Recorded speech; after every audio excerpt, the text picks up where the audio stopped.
Es un hecho que las obligaciones deben cumplirse. Siempre se ha dicho que en función de lo acordado. Sin embargo, por la situación conocida por todos y la afectación generalizada a la que ha sido sometida la población panameña y del mundo con el tema de la pandemia, en el caso particular panameño, yo creo que los bancos están acosando, definitivamente que sí están acosando al usuario, a sus clientes,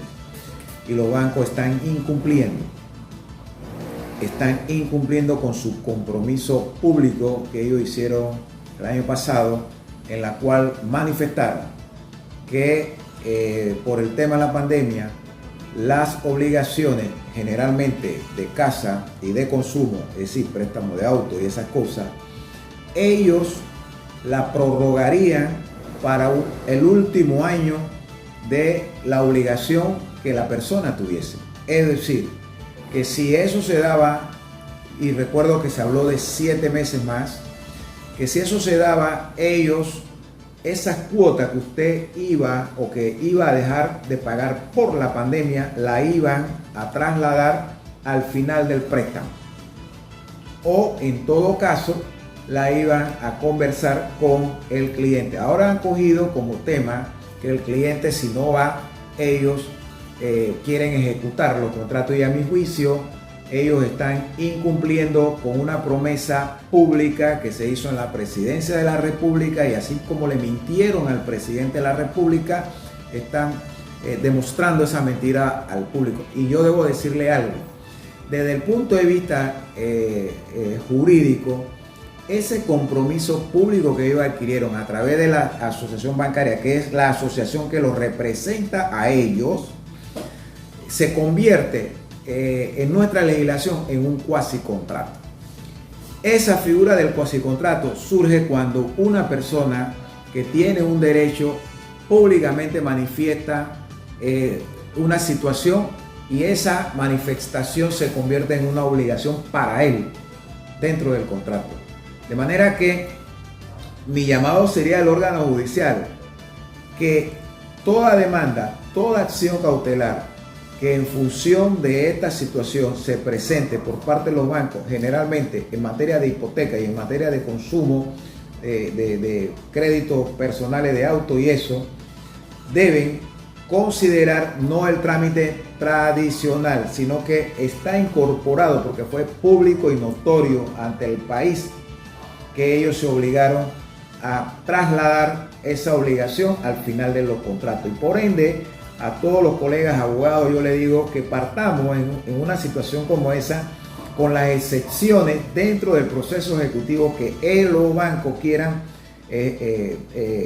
promover para liquidar o para ejecutar una obligación de esa índole. Promovamos las excepciones que correspondan, y en este caso, como en los procesos ejecutivos las excepciones están regladas en la ley, resulta que al ellos comprometerse públicamente, esa excepción del cuasicontrato se convierte en parte del contrato y por ende puede ser ejercida por la defensa de nuestros colegas hacia los cuentavientes que se vean sometidos y perseguidos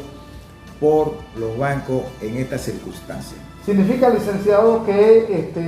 si alguna persona que en este momento pudiera estar viendo esta entrevista, una vez concluya este término, los bancos no cumplan con el compromiso que tenían, ¿pueden actuar o defenderse legalmente en ese sentido? Sí, claro, ellos pueden ejercer esa excepción. Lo que pasa es que en materia civil, las excepciones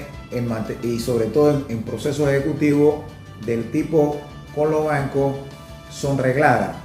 Sin embargo, vuelvo y te reitero, como fue un compromiso público notorio de ellos y ante la presidencia de la República que representa a todos los panameños, esa manifestación se convierte en parte del contrato por parte del ciudadano y en consecuencia puede ejercerla como de una manera excepcional y que los tribunales entonces la valoren. Habrán jueces que querrán ser ciego y no hacerlo. Pero para eso están los remedios jurídicos, están los recursos que se deben poner, porque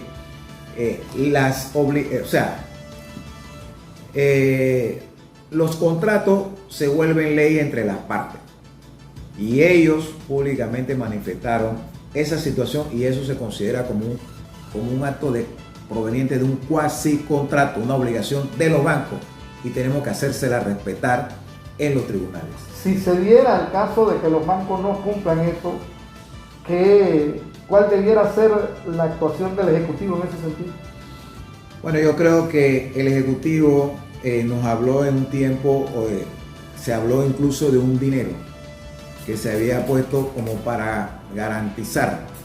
a los bancos,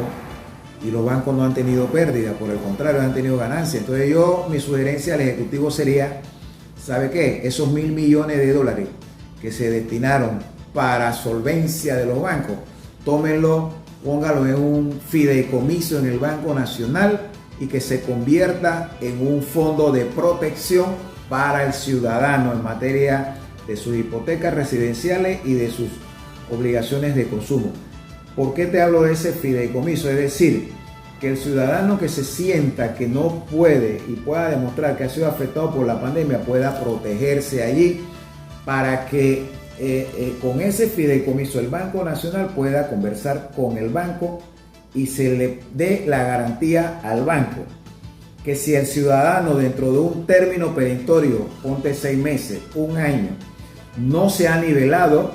entonces ese fideicomiso